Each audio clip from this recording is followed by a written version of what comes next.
आणि माननीय अशोक चव्हाण साहेब सातत्यानं घेणाऱ्याच्याच भूमिकेमध्ये आहेत. गेली 72 वर्ष झाले त्यांच्याकडं नांदेड शहराची सत्ता आहे.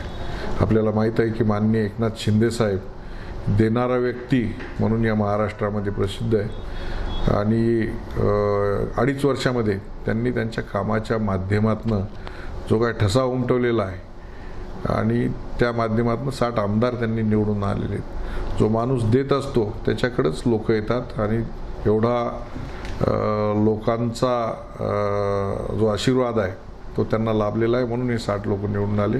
परंतु माननीय अशोक चव्हाण साहेबांच्या घराण्यामध्ये गेल्या 72 वर्षापासून सत्ता आहे. त्याच्यापूर्वी रामदास कदम भाई आमचे पालकमंत्री असताना त्यांच्या म्हणण्यावर आम्ही गोदावरी शुद्धीकरणाची योजना मोहीम राबवली होती. महानगरपालिका तेव्हाही चव्हाण साहेबाकडेच होते. 20 कोटी रुपये दिले. परंतु आपल्याला माहीत आहे की यांच्याकडे मोठं टोळकं आहे ठेकेदारांचं. नांदेड शहराला कितीही पैसे आले कधीही बघा नांदेड शहर हे बकालच आपल्याला दिसतं. हे टोळकं सगळे पैसे फस्त करतं. त्या पवित्र गोदावरीमध्ये जे काही जाणारं ड्रेनेजचं पाणी आहे ते आजही ड्रेनेजचं पाणी बघा त्या गोदावरीमध्ये जातं. ते 20 कोटी रुपये फस्त करून टाकले. तर जे काही महानगरपालिकेला येतं ते सगळं टेंडरच्या माध्यमातून, गुत्तेदारीच्या माध्यमातून, पर्सेंटेजच्या माध्यमातून फस्त केलं जातं.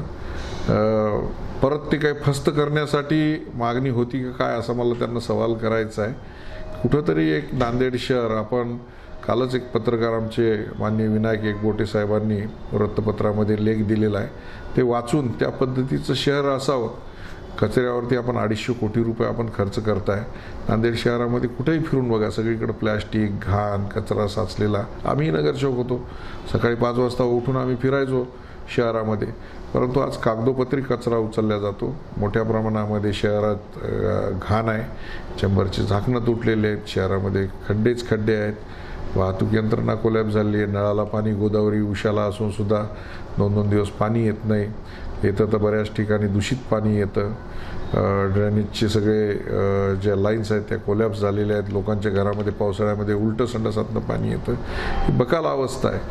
केवळ सत्ता मिळवण्यासाठी आणि त्या सत्तेच्या माध्यमातून नांदेड शहरामधलं मला काय याच्यातलं विकता येईल त्याच्यासाठी सत्ता त्यांनी आतापर्यंत मिळवलेली आहे. आमच्या बाजूच्या खेड्यातली जे काय गोरगरीब शेतकरी आहे, जसं कवठा परिसर आहे, 140 एकर गोरगरीब आमचे आसरजन असं 2 भागातले शेतकरी त्यांच्या याच्यावर आरक्षण टाकलं.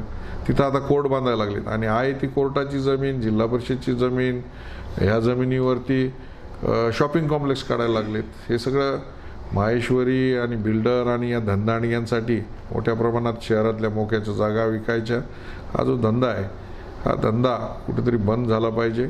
माननीय एकनाथ शिंदे साहेबांना जर मागितलं तर ते नाही कोणालाच म्हणत नाहीत.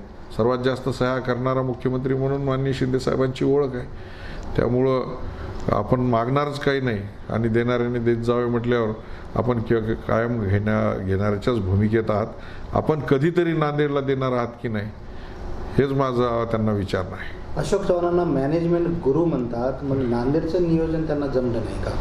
नाही, मॅनेजमेंट गुरु म्हणजे इलेक्शनचे मॅनेजमेंट गुरु आहेत. जागा कशा निवडून आणायच्या, सत्ता कशी मिळवायची, त्या सत्तेच्या माध्यमातून पैसा कसा मिळवायचा ह्याचे ते मॅनेजमेंट गुरु आहेत.